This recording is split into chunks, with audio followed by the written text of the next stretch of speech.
Kalau kita punya masalah, kita coba bangun awareness, oh Allah pengen membersihkan dosa-dosa saya nih. Terus kita berdoa, ya Allah bantu saya, ya Allah tolonglah saya, istighfar. Saya kadang-kadang ngerasa nih, kalau ada dosa, ada kesalahan, ada kekeliruan yang saya lakukan misalnya gitu, kalau saya nggak kuat istighfarnya, bentar lagi akan diuji sama Allah. Ujinya macam-macam. Alhamdulillahnya ujiannya masih ketahan. Pasti diuji sama Allah. Kalau istighfarnya nggak kuat, taubatnya tuh nggak kuat, langsung diuji sama Allah. Dan saya langsung sadar, oh benar, berarti yang tadi ini lagi dihapus sama Allah nih. Perkencang lagi, perkuat lagi istighfar. Kenapa? Karena kalau istighfar kita kuat, berarti kan dosa kita dihapus dengan istighfar ya. Otomatis ujian kita durasinya berkurang. Makin kuat istighfar, makin berkurang. Kalau istighfarnya udah mantap, udah selesai, Allah cabut tuh ujian kita, diganti dengan kebaikan. Jadi teman-teman, kita coba sadari, oh kalau Allah menguji saya, emang saya banyak dosa. Sebelum kita mencari kambing hitam, nyalah-nyalahin orang lain, sebelum kita marah kepada orang lain, kadang wajar kita marah kepada orang lain gara-gara ucapannya, komennya, teks dari dia, wajar. Tapi sebelum itu, marah dulu kepada diri kita atas dosa dan kesalahan kita yang baru saja kita lakukan, atau yang dulu kita lakuin dan belum benar-benar kita tinggalkan. Kalau kita ngerasa banyak dosa di masa lalu sebelum kita taubat, hijrah, berarti mungkin itulah alasan kenapa sekarang kita diuji setelah hijrah. Kenapa agak-agak harus jungkir balik setelah kita hijrah? Kenapa harus sedikit berdarah-darah setelah kita hijrah? Anggap aja itu untuk mengkifarat, membersihkan dosa-dosa kita yang telah lalu. Supaya apa? Supaya kalau kita pulang kepada Allah, kita pulang dalam keadaan bersih. Dan itu pasti akan menjadi orang yang paling beruntung. Daripada nanti diberesin di akhirat, mending diberesin di dunia kan? Soalnya kalau diberesin di akhirat, itu lebih berat. Akhirat itu perlakuannya beda dengan di dunia. Di dunia kalau kita salah, akan dibalas oleh Allah. Kalau kita belum taubat, dibalas oleh Allah sama. Tapi di akhirat, ukurannya beda. Sehingga heran ya, kalau ada orang yang merasa beruntung lolos dari hukuman dunia, dia pikir dia udah lolos dari hukuman Allah, mending dia beresin deh di dunia daripada nanti di akhir berlarut-larut. Itu bahaya banget. Kalau buat saya pribadi, dan saya yakin teman-teman juga kayak gitu, nggak mau ada masalah di akhirat, mending masalah di dunia aja. Tapi masalah di dunia juga kita nggak mau berlarut-larut, pengen cepat dimudahin sama Allah. Caranya istighfar. Tidaklah Allah memberikan kepada kita ujian kecuali salah satu alasannya pengen menghapuskan dosa. Idza kathurat dzunubul 'abdi wa lam yakun lahu min 'amalin liyukaffiraha fabtalahu Allahu bil hazan liyukaffiraha. Kalau seorang hamba banyak dosa dan dia nggak cukup amal untuk mengkifarat dosa-dosanya, Allah akan menguji dia dengan rasa sedih, dengan rasa kecewa, dengan rasa berat, sakit hati untuk mengkifarat dosa-dosanya. Itu yang kita bangun. Sehingga kalau ada masalah sama orang lain, kita memperbaiki diri dulu, bukan sibuk dengan kesalahan dia terus menerus yang gak mau kita maafin. Misalnya ada teman kita nih jadi clash sama kita, hal pertama yang kita bangun, astagfirullahaladzim, saya banyak dosa nih.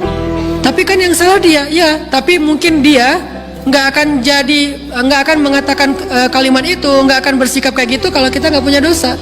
Allah sengaja mengutus dia untuk menguji kita lewat kata-katanya, lewat perilakunya, karena kita punya dosa. Jadi penyebab pertama diuji itu bukan teman kita yang salah, itu penyebab kedua. Memang dia salah, dan itu harus kita akui, realistis lah. Dia salah, dia nggak pas, dia nggak bijak, dia apa? Oke.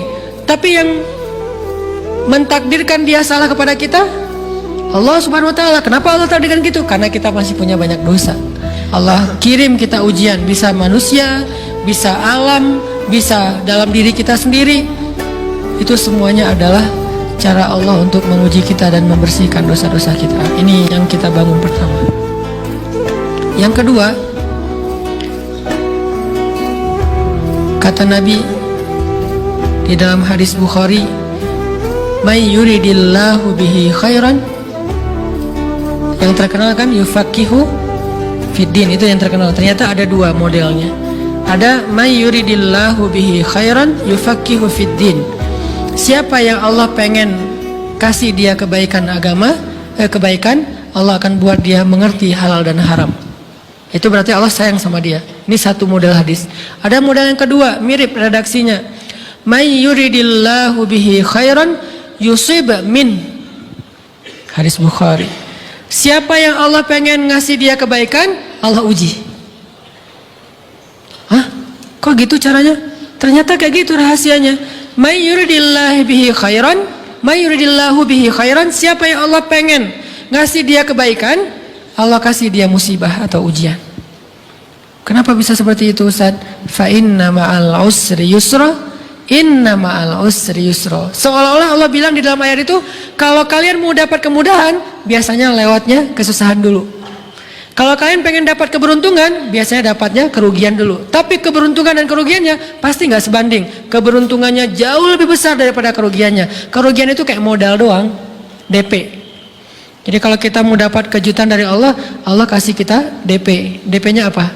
Ujian. DP-nya musibah. DP-nya rasa nggak nyaman. Itu DP tuh. DP terhadap apa? DP dari Allah terhadap hadiah-hadiah besar yang Allah pengen ngasih ke kita setelahnya. Cuman banyak orang yang menolak DP ini. Sama kayak kita misalnya. Kalau kita mau ngasih dia hadiah, kita kasih dia kayak kejutan dulu. Dia lagi ulang tahun nih, disiram air dulu. Setelah itu dikasih hadiah-hadiah yang mahal. Rela nggak disiram air demi hadiah? Rela, udah siramin lagi aja. Kalau setelahnya ada hadiah. Yang kita nggak rela, kalau setelah disiram disuruh bersih-bersih sendiri dan nggak dikasih apa-apa, kan nggak rela tuh. Berarti ini bab iman. Yakin nggak kalau Allah tetap ngasih hadiah? Kan sabar dan iman itu ternyata tahu aman, kembar.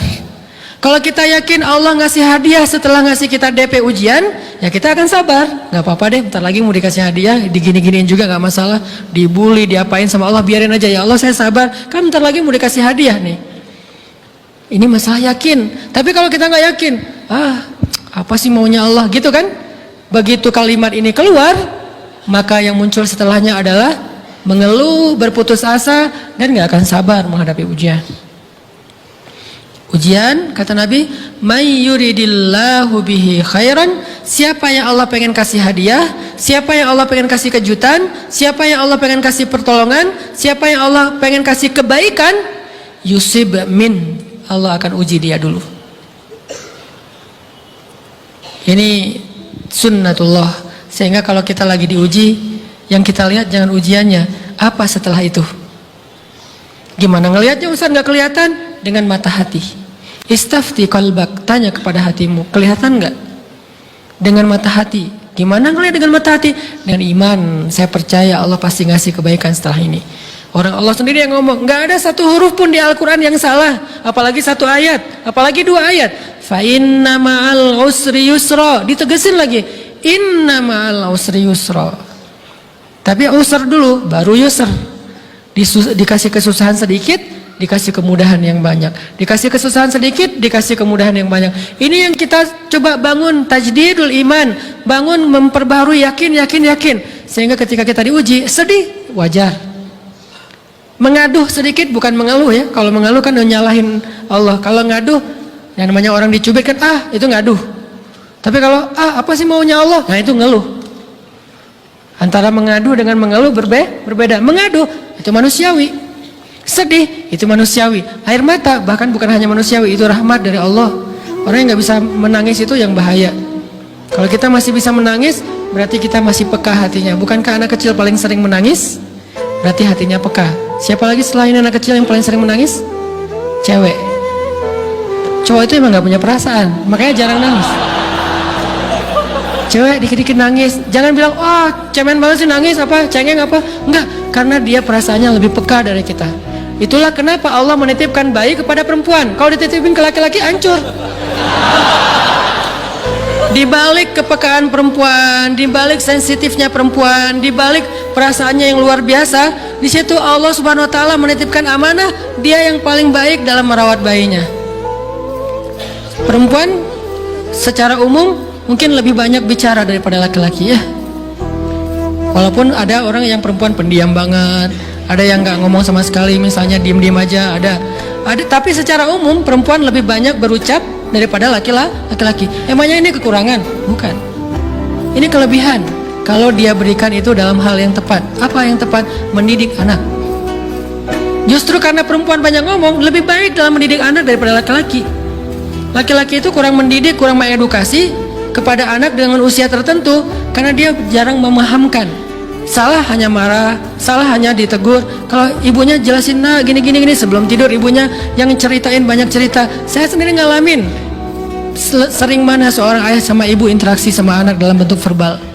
Sering ibu. Jadi menangis itu rahmat dari Allah. Nggak apa-apa, nangis saja. Dan itu tidak disebut mengeluh. Kamu kok nangis sih? Kan orang Islam harus sabar. Emangnya nangis dengan sabar itu bertolak belakang? Sabar tetap sabar ya, nangis jalan aja terus nangis. Nangis apa pakai nangisnya nggak cuma nangis doang, emotikonnya juga nangis, berderai-derai gitu. Sampai air matanya menggenang gitu kan ya. Boleh lah. Ditambah lagi dengan visual menangisnya, posting bahwa dia lagi tertusuk duri dengan postingan kaktus atau apalah. Dia pengen share ke semua orang bahwa saya sedang sedih. Sehingga nanti ketika ada orang yang menghibur dia dengan sedikit kata-kata yang sabar ya segala macam, wah makin berderai-derai. Itu belum jadi, kecuali dia keluarkan kata-kata mengeluh, baru dia disebut orang yang banyak mengeluh, berputus asa.